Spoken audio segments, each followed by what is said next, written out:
Okay, today we're going to talk a little bit more about the 91 Classic. I thought I was going to initially do the whole tournament in one shot, but found a whole bunch of cool stuff to show you here.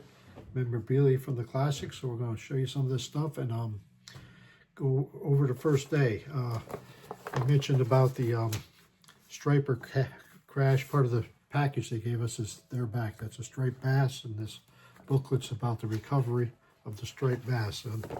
Another thing I found in my thing is the tide chart, which gave me a lot better remembrance of some of the strategies and ways I fished. I also found a sheets that have all 3 days results.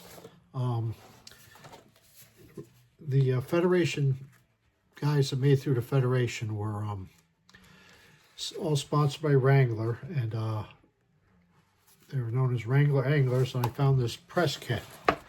There's the group that made it through the Federation that year, and this press kit has bio information about all the five anglers that made it. The fact that I got everyday standings in this, I can tell you how we all fared. Also got this little license plate bracket, some more paraphernalia here. This Maryland Bass Federation chapter has about the classic show and the festivities and all. So I didn't remember exactly, but apparently the 19th and 20th were supposed to be the practice days. I believe the 19th was the day that got canceled. The 21st was a photo autograph session, and then Thursday the 22nd, Friday the 23rd, and Saturday the 24th were the actual tournament days. They have information about, when the launch is, the weigh-ins at the Baltimore Convention Center, a launch Dundee Creek Marina, Gunpowder State Park. Pre-weigh-in stuff starts at 2, and the weigh-ins from 2:45 to 4:45. Of course, we had banquets every night. I wanted to talk a little about some of the other anglers. So I mentioned in the last time that I knew Shaw Grigsby from working the show with him. I actually, Randy Romeg was a Pennsylvania pro angler, one of the few guys from the Northeast that fished the pro circuit at that time, and the only one that was in the Classic, so I knew him from fishing Red Man. And so at these banquets, Rick Clunn is a great guy. He's like really supportive of the new coming anglers, the Federation anglers. He invited me and my wife to sit at his table at the banquets. Apparently he did that every year with the Federation champion, and so he's real supportive and a great guy. I can't say enough about what a superb individual Rick Clunn is. There's a few guys, Jimmy Houston and Bo Dowden particularly, that didn't feel like the club guy should have a spot in the Classic. And so I recently, I think, forget who it was. I think Kevin Van Dam was saying how Bo Dowden wasn't very supportive of him when he started out, and I commented on Mercer's show that I wasn't too fond of him. So now as far as the wives, this year Guido Hibden was Angler of the Year, and some of the pros' wives didn't, act too nice to the Federation wives. My wife particularly didn't like Gary Klein's wife, and I guess Larry Nixon's wife was pretty standoffish. And some of the women were giving Shaw's wife a hard time for hanging out with my wife Nancy. But and another person that we really, my wife really liked, and a really super person is Stella Hibden. The Hibdens are just great people, and sorry to hear the loss of their son just recently.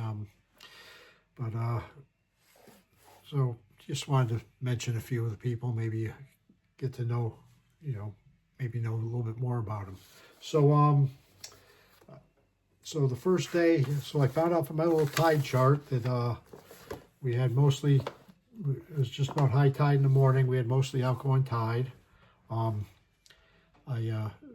straight on the eastern shore of, oh yeah, that's another thing I found in here. I don't know if I can find. Okay, I was trying to show a map the other day. This is what the upper end of the Chesapeake Bay looks like. The Gunpowder River is right there, if you can see that. That's where we launched out of. This is that right there. That little bay, that's Still Pond. That's the Sassafras. That's the Bohemian. So, and they'll all come back in this one and the next thing. So I started off in Still Pond, which is on the opposite side of the bay from Gunpowder River, and I started on the morning throwing a shad rap, and pretty quick into the day, I hooked a decent fish, maybe a 2-pound fish, on a shad rap. I was using a David Fritz Browning cranking rod, which is the only fishing rod that I still own and use from at that time. And I had this fish, and it took a dive near the boat, and I just let it run, because with treble hooks you can pull it out pretty easy, and he was just gone. The lure was gone, the fish was gone. I had no idea what happened. He was just gone. So I fished and maybe caught a fish or two, and then I broke off another fish. And then I caught a branch, and when I caught this branch, I cut myself. I took the branch off the hook, and it's like it was covered with barnacles. It had been a real dry summer, and there was barnacles on everything. It affected the outcome of the tournament severely. If you get a chance, if you find a place, maybe Lynn Dollar might have the 91 Classic in her collection. If I find a link, I'll include it. Long and short of it, I ended up breaking off 3 or 4 fish during the day.